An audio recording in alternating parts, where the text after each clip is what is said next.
नमस्कार मित्रांनो. भारतीय इतिहासामध्ये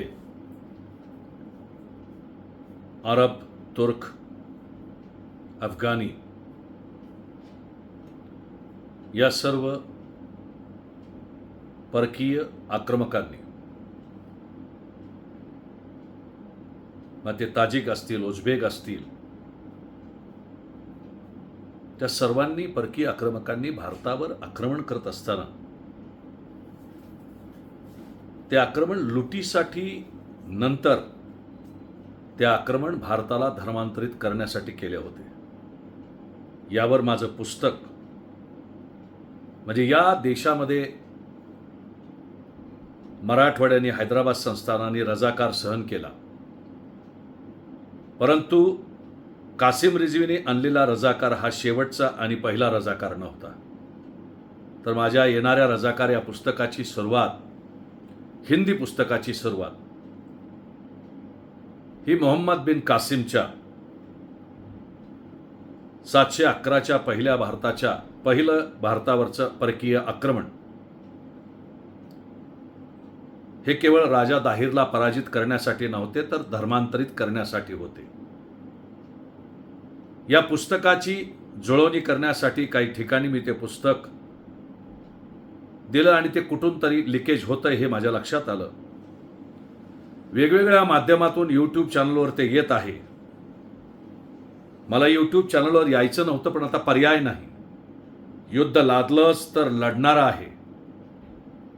युद्धाला भिवून पळणारा आणि बौद्धिक युद्ध छेडणाऱ्या लोकांशी कसं लढायचं हे माझ्या रक्तात आहे.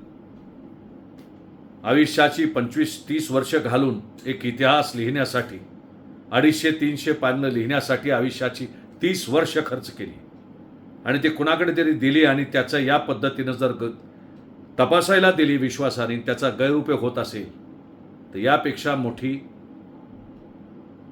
विश्वासघाताची दुसरी कृती असू शकत नाही. परंतु इतरांना दोष देण्यापेक्षा ते अतिउत्तम प्रकारे जे त्यांनी चोरलं त्याच्या पलीकडची माहिती आणि पलीकडचा अभ्यास माझ्याकडे आहे. हा माझा संस्कार मला माझ्या माध्यमातून, आता यूट्यूबच्या माध्यमातून मांडणे क्रमप्राप्त आहे.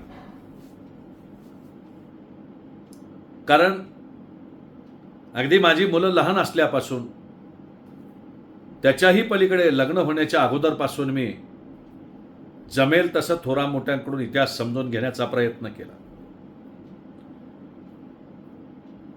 दक्षिणेच्या तामिळनाडूपासून वैदिक ग्रंथांचे सगळे संदर्भ देत, अगदी वेदांचा, अगदी नासकीय सूक्तांचा, बहुब्रह्मांडीय भारतीय संशोधनाचा आत्मा मांडत, खिलजीपासून सर्वांचेच आक्रमण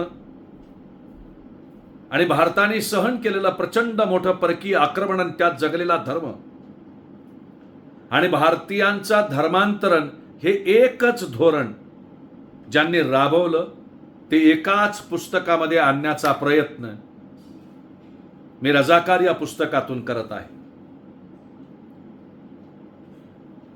आणि त्या पुस्तकाच्या आतल्या अत्यंत गोपनीय आणि महत्त्वाच्या बाबी यूट्यूबवर येऊ लागल्या आहेत. याचं मला मनापासून दुःख होत आहे. त्यांनी ती माझी परवानगी घेऊन केलं असतं तर मला आनंद वाटला असता. परंतु ज्या प्रकारचं स्मार्ट चौर्य कर्म त्यांनी केले आहे, त्यामुळं आता मला यूट्यूबवर येणं आवश्यक आहे. आपलं काय मत आहे हे आपण मांडावं, कारण उद्यापासून मी त्या इतिहासाची उजळणी यूट्यूब चॅनलवर सुरू करतोय. आपण आपलं मत नोंदवावं आणि आपण मार्गदर्शनही करावं. परंतु आता माझ्या साहित्याची चोरी मलाच यूट्यूबवर पाहावं लागायला लागली. हा माझ्याबरोबर झालेला विश्वासघात आहे. त्याला एकच उत्तर आहे, आता मला यूट्यूबवर येऊन खरा इतिहास माझ्या शब्दामध्ये मांडणं मला आवश्यक आहे. जसा लिहिला तसाच आपल्यासमोर हिंदीतही मांडेल आणि मराठीतही मांडेल. धन्यवाद. नमस्कार.